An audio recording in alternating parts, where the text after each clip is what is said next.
Este é o DJI Spark, e hoje eu vou mostrar rapidamente como você pode ajustar a restrição de velocidade máxima de voo. Este drone... Então, no começo, acesse a câmera no aplicativo DJI GO 4. Toque nos 3 pontos no canto superior direito para abrir as configurações.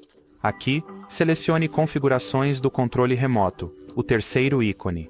Ajuste a velocidade máxima de voo conforme desejar, entre a velocidade de voo mínima permitida e a velocidade de voo máxima permitida, por algum motivo, os valores precisos não estão mostrados aqui, mas tudo bem.